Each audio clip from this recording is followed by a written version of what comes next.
दर पौर्णिमेला आपण आपल्या घरी सत्यनारायण भगवानांची पूजा करणे गरजेचे आहे. जर तुम्हाला आर्थिक अडचणी आयुष्यात नको हवं आहे तर ही लक्ष्मी प्राप्तीची अति प्रभावी सेवा आहे. तर तुम्ही घरच्या घरी न ब्राह्मणला न बोलवता, पंडितला न बोलवता आपल्या स्वतः आपण कसं करू शकता. एकदम सोपी साधी पद्धत आहे. पूजा मांडणी कशी करायची आहे, मंत्र कसा म्हणायचा आहे, कोणती सेवा करायची आहे, ही सर्व माहिती मी यामध्ये तुम्हाला देणार आहे. आता हे इथे दिसतं आहे ते तुम्हाला सर्व लागणारे साहित्य आहे. जसं दिवा आहे, गहू आहे, तांदूळ आहे, फुलं आहे, तुळशीपत्र आहे, भगवान विष्णूची, भगवान बाळकृष्ण आहेत, त्यानंतर कळश आपल्याला मांडायचं आहे, आंब्याची पानं आहेत, नागवेलीचे पानं आहेत, त्यावरती ठेवायला 3 सुपारी आपल्याला लागणार आहेत, पंचारती असेल तर ते घ्या. तर अशी ही पूजा सेवा आहे. तर आता यामध्ये मी प्रसादासाठी शिरा बनवलेला आहे. तुमच्याकडे जर नाही बनवता आला, काही नसेल तर तुम्ही फक्त खडीसाखर याचाही नैवेद्य दाखवू शकता, काही हरकत नाही. बघा, श्रद्धा मनामध्ये आपली असायला हवं. पण असं एवढं इतकं कोणी हे नाही आहे. पण कधी आपल्याला असतो आपल्याकडे किंवा वेळ नसतो, काही असेल प्रॉब्लेम, तर त्या वेळेला तुम्ही खडीसाखराचा नैवेद्यसुद्धा दाखवू शकता. तर चला आता व्हिडिओला सुरुवात करूया. आता बघा, आपल्याला सत्यनारायण भगवानाची जी फोटो आहे, सर्वात आधी जिथे आपल्याला मांडणी करायची आहे तिथे आपल्याला ती जागा स्वच्छ गोमूत्र शिंपडून आपल्याला स्वच्छ पुसून घ्यायची आहे. अवतीभोवती मग ते चौरंग नसेल तर पाट घेऊ शकता. त्यावरती लाल पिवळा जे कलर असेल ते कलरचा कपडा स्वच्छ धुतलेला ते कपडा तुम्ही अंथरून घ्या. त्यानंतर त्याच्यावरती सत्यनारायण भगवानांची फोटो ठेवा. त्यासमोर आपल्याला गहूने स्वास्तिक काढून घ्यायचं आहे. अवतीभोवती रांगोळी काढून घ्यायची आहे. आता त्यावरती कळस ठेवायचा आहे. कळसामध्ये आपल्याला हळद, कुंकू, अक्षता, सुपारी आणि 1 रुपयाचा नाणं टाकायचं आहे.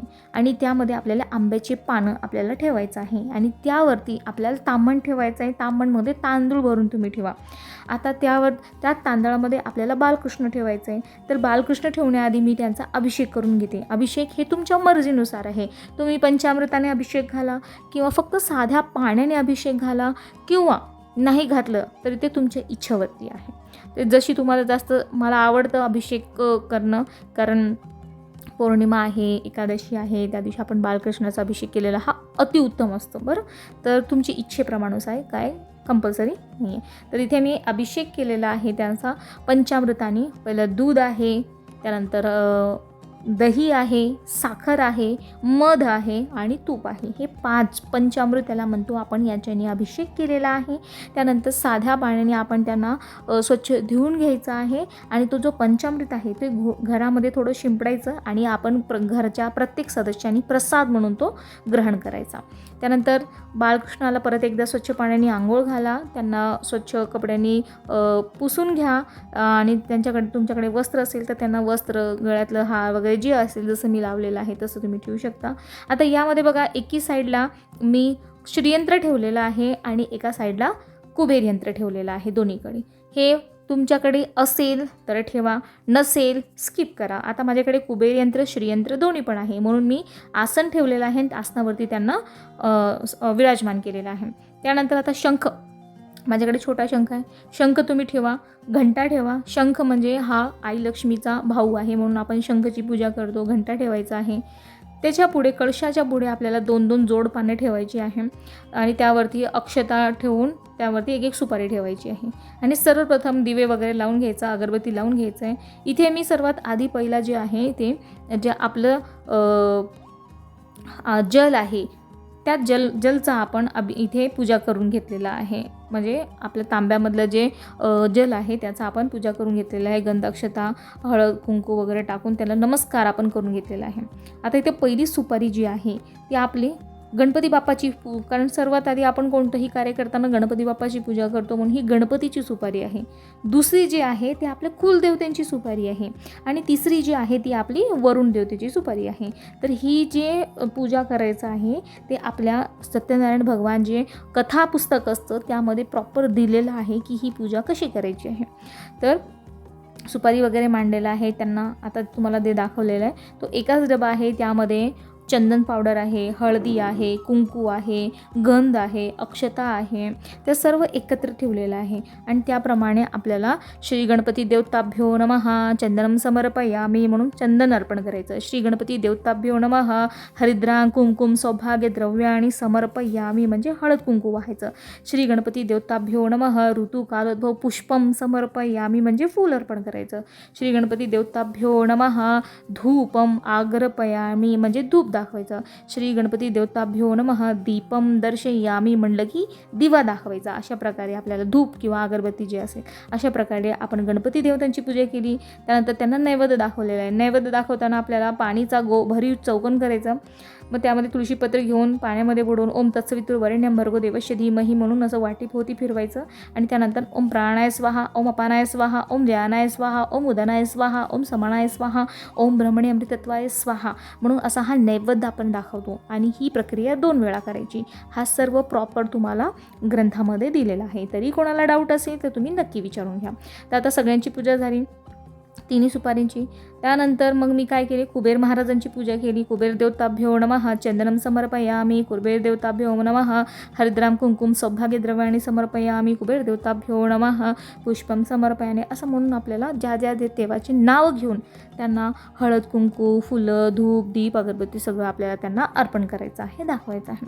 आता कुबेर देवतांची पूजा झाली. त्यानंतर जे आपले श्रीयंत्र आहे श्रीयंत्राची पूजा केली. आणि त्या बाजूला कॉईन तुमच्याकडे असेल तर तुम्ही ठेवा. तसं मी आता कॉईन जमा करणार आहे. कारण जेव्हा दिवाळीमध्ये आपण लक्ष्मीपूजन करतो ना तर मला खूप मोठी पोटली बनवायची आहे. म्हणजे फक्त कॉईन असायला पाहिजे. आता आपण मिडल क्लास लोक, मी जास्त काही नोट गड्ड्या असं काही मी ठेवू शकणार नाही, माझ्याकडे नाही राहत. त्यामुळे मग मी कॉईनच्या रूपामध्ये ते जमा करणार आहे. ते खूप छान वाटणार आहे म्हणून मी थोडं थोडं केलेलं आहे. आता 9 कॉईन माझ्याकडे जमा झालेले आहे. म्हणजे ते 9 कॉईन 9 देवीचे रूप म्हणून मी ठेवून दिलेलं आहे तिथे. आणि ही पौर्णिमेच्या दिवशी आपण बालकृष्ण कृष्ण भगवान यांची पूजा करतो. म्हणजे आई लक्ष्मीचा पण आपण पूजा करायला हवंच आपण. पण तुमच्याकडे श्रीयंत्र कुबेरयंत्र नसेल तर सोडा, पण असेल तर अवश्य पूजा करा. त्यानिमित्तानं त्यांची पूजा होऊन जाते आपल्याकडून. त्यानंतर जे सत्यनारायण भगवानांची फोटो आहे त्यांची पूजा करा. बाळकृष्ण जे आहे तामणामध्ये त्यांची पूजा करा. जसं आपण सुपारींची पूजा केलेली आहे तसंच करायचं. हा बाळकृष्ण देवताभ्यो नमः चंदनम समर्पयामी, बाळकृष्ण देवताभ्यो नमः हरिद्राम कुंकुम सौभाग्य द्रव्याणि समर्पयामी. त्यानंतर आता बघा इथे मी नैवेद्य दाखवते. असं करून आपल्याला चंदन हळद कुंकू धूप दीप नैवेद्य सगळं आपल्याला अर्पण करायचं आहे. इथे सर्व आपली पूजा संपन्न झालेली आहे. आता मी दाखवते तुम्हाला ते जे प्रसाद म्हणून तुम्ही, जसे मी आंबे होते माझ्याकडे कारण वटपौर्णिमा होती त्या दिवशी, तर त्या दिवशी मी ओटी भरायला मी सुवासिनीची आंबे आणले होते. तर ते आंबे 2 मी नैवेद्य म्हणून, म्हणजे एक प्रसाद म्हणून, पूजेमध्ये आपण फळ ठेवतो ना 5 फळं, ते एक फळ म्हणून मी तिथे ठेवून दिलेलं आहे. तर अशी ही साधी सोपी भाषा आहे, काहीच त्याच्यामध्ये नाही, खूप मोठी हे नाही आहे. आपण घरच्या घरी आपण दर पौर्णिमेला सत्यनारायणची पूजा अवश्य करा. कारण जो सत्यनारायणची पूजा करतो त्या घरामध्ये आई लक्ष्मीचा भगवान विष्णूंचा आशीर्वाद अखंड राहतो आपल्यावरती. आता इथे आपली पूजा झालेली आहे. आता काय करायचं, आपल्याला हा जो ग्रंथ आहे सत्यनारायणचा, हा ग्रंथ आपल्याला वाचायचा आहे. त्यानंतर पंचारती लावलेली आहे, पंचारतीने आपल्याला आरती करून घ्यायची आहे.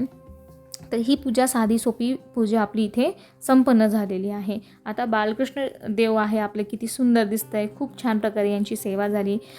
ग्रंथ वाचल्यानंतर आरती करा. त्यानंतर परत तुम्ही श्रीसूक्त घेऊ शकता श्रीयंत्रावरती. ओम नमो भगवते वासुदेवाय ह्या मंत्राचा 1 माळ जप करू शकता तुम्ही.